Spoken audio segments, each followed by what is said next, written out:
Hello. ଆଉ ଏ ବାରିରେ ଆମ ପିଜୁଳି ହେଇଥିଲା, ବହୁତ ଟେଷ୍ଟି। ଆପଣମାନଙ୍କୁ ତ ଫଳ ନିହାତି ଭଲ ଲାଗୁଥିବ। ଆଉ ଗୁଆवा ତ ଦେହ ପାଇଁ ବହୁତ ହେଲ୍ଦି, ଆପଣମାନେ ନିହାତି ଖାଇବେ। ଆଉ କେତେ ହେଇଥିଲା ଆପଣମାନେ ନିହାତି ଦେଖୁଛନ୍ତି କେତେ ହେଇଛି ପିଜୁଳି, ଭର୍ତ୍ତି ହେଇଛି ଗଛରେ। ଆଜି ସଣ୍ଡେ ଥିଲା, ଆଉ ପୁଅ କହିଲା କିଛି ମା ସ୍ପେଶାଲ୍ କରିଦିଅ ମୁଁ ଖାଇବି। ସେଇଥିପାଇଁ ଭେଜ୍ ବିରିୟାନୀ, ସଣ୍ଡେ ଆମର ଆମିଷ ଖିଆ ହୁଏ ନା, ଆମେ ଭେଜ୍ ବିରିୟାନୀ କରିଥିଲି। ବହୁତ ଟେଷ୍ଟି ହେଇଥିଲା, ବହୁତ ସହଜ ଉପାୟରେ କରିଦେଇଥିଲି। ଆଉ ପୁଅ ଏଇଠି ଦେଖନ୍ତୁ କେମିତି ଚେୟାରକୁ ଟାଣି ଟାଣି ନେଉଛି। ତା ଗାଡ଼ି ଅଛି, ସେଇଟା ସେ ଚଲେଇବନି, ଆ ସାଙ୍ଗରେ ଖେଳିବ।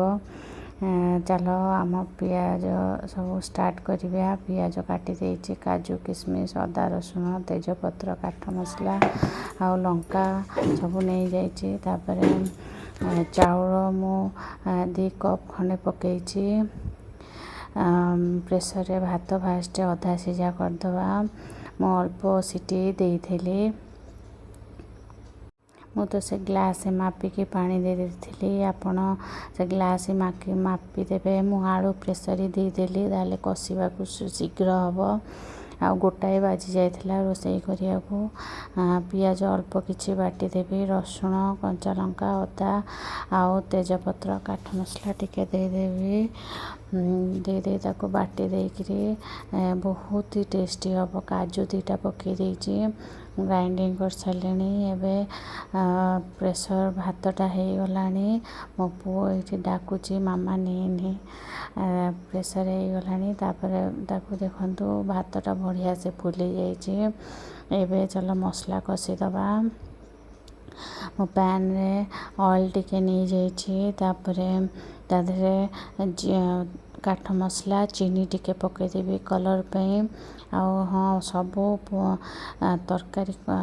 ତରକାରୀ କରିବେ ଯଦି ଚିନି ଟିକେ ପକାଇଦେବେ, ତାହେଲେ ତରକାରୀର କଲର୍ଟା ଆସିଯିବ। ଏକ୍ସଟ୍ରା କିଛି କଲର୍ ଦରକାର ନାହିଁ। ପିଆଜ ପକାଇଦେଲି, ଟମାଟୋ ସେଥିରେ ମିକ୍ସ କରିଦେବି। ଏଇଟା ବହୁତ ଶୀଘ୍ର ହେବ। ଆପଣ ଏଇ ଭାବେ ନିହାତି ଟ୍ରାଏ କରିବେ, ଆଉ ବହୁତ ଟେଷ୍ଟି ଲାଗିବ। କାଜୁ କିସମିସ୍ ପକାଇଦେଲି, ତାକୁ ଭଲ ଭାବେ ଗୋଳେଇ ଦେଲି। ପୁଅ ଗାଜର ଜମା ଖାଉନି, ମୁଁ ସେଥିପାଇଁ ଛୋଟ ଛୋଟ ତାକୁ ଗ୍ରାଇଣ୍ଡ କରିଦେଲି। ଆପଣ ଚାହିଁଲେ ତାକୁ ମାନେ ବଡ଼ ବଡ଼ କାଟିକି ପକାଇ ପାରିବେ, ତେଲ ଫ୍ରାଏ କରିପାରିବେ। ମୁଁ ଗାଜର ବିଟ୍ ଏଇ ଭାବେ କରିଦେଲେ, ତାହେଲେ ସେ ଜଣା ପଡ଼ିବନି, ଖାଇଦେବ। ଦେଖନ୍ତୁ ମୁଁ ତାକୁ ଫ୍ରାଏ କରିସାରିଲିଣି। ଏବେ ବିଟ୍ ଅଳ୍ପ ଟିକେ ପକାଇଦେବି। ତା ଦେହରେ ଟୋଟାଲି ଜଣାପଡ଼ିବନି ଗାଜର ବିଟ୍ ପଡ଼ିଛି ବୋଲି। ଆଉ ବହୁତ ଟେଷ୍ଟି ହେବ। ଦେଖନ୍ତୁ କେତେ ସୁନ୍ଦର କଲର୍ ଆସିଯାଇଛି। ତାପରେ ଆମେ ତାକୁ ଭଲକି ଜାରିଦେବା। ମୁଁ କ'ଣ କଲି, ସାଇଡ଼୍ କରିକି ମସଲାଟା ତେଲ ଟିକେ ଦେଇ ଅଳ୍ପ ଟିକେ ଦେଇ ମସଲାଟା ପକାଇଦେଲି। ସେଇଟା ଟମାଟର ବି ସିଝିଯିବ, ଆଉ ଏ ମସଲା ବି ଶୀଘ୍ର ହେଇଯିବ। ଦେଖନ୍ତୁ ମସଲାଟା ଭଲକରି କଷିଦେବେ, ତାହେଲେ ବହୁତ ଟେଷ୍ଟି ଲାଗେ। ହେଇଗଲାଣି ମସଲା। ଆମେ ତା ଦେହରେ ଏବେ ମିକ୍ସ କରିକି ସବୁ ଗୋଳେଇକିରି ତାକୁ ମସଲାଟା ଗୋଳେଇ ଗାଳି ଦେବା।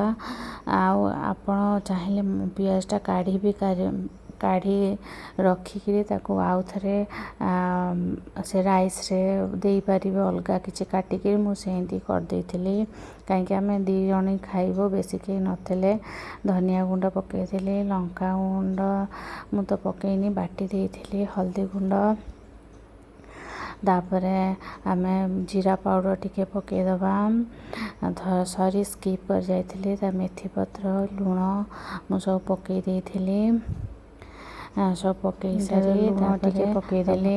ଲୁଣ ପକାଇ ସାରି ତା ଭଲ କରି ଘୋଳେଇ ଖାଳି ସେ ଆଳୁଟା ଆମେ ବାହାର କରି ପକାଇଦେବା। ଯେଉଁ ସିଝା ଆଳୁ ମୁଁ ଭାତରେ ପକାଇଥିଲି, ତା ଦେହରେ ପକାଇଥିଲି। ଏଇ ଭାବେ କଲେ ବହୁତ ଶୀଘ୍ର ହୁଏ, ଆଉ ଟେଷ୍ଟ ବି ହେଇଯାଏ। ଆପଣ ଯଦି ଶୀଘ୍ର କିଛି ଟିଫିନ୍ ବି କରିବାକୁ ଚାହାନ୍ତି, ଏବେ ଏମିତି କରିଦେବେ, ବହୁତ ହି ଫାଷ୍ଟ ହେଇଯିବ। ଆପଣ ଜଣା ହିଁ ପଡ଼ିବନି। बिरयानी एते आयोजन करिया पड़ोनी। देखु मुझे राइस तादे नेली लेयर टू लेयर रखीदेवी। बहुत इजी आओ आपन जदि ऑफिस जाउथबे ताहले ए भाबे करिके नै जिवे आ बहुत ही टेस्टी लागिवो खाइयाको। मु लेयर ऊपर लेयर रखीदेवी। आपण मानकु जदि रेसिपी भल लागे ताल प्लीज लाइक शेयर सब्सक्राइब कर देबे। आओ एटा बेल आइकन प्रेस कर देबे। देखंतु आपण को ए भाबे देखा होचे किंतु खाइबा को बहुत ही टेस्टी लागिवो। आपण निहाती ट्राई करिवे आ कमेंट करी निहाती कहबे जदि भल होइथबो। देखंतु मु एंती रखी देइथिली। ता पुदीना पत्र टिके गार्निशिंग पे रखीदेली। आपण मानकु जदि ए रेसिपी भल लागे आउ थरे कहूची प्लीज सब्सक्राइब कर देबे। एबे हे गलानी रेडी। एबे प्लेट रे सर्व करिबा। आपण माने निहाती देखि पारथबे जेन देखा होची सेंती बहुत टेस्टी थिला।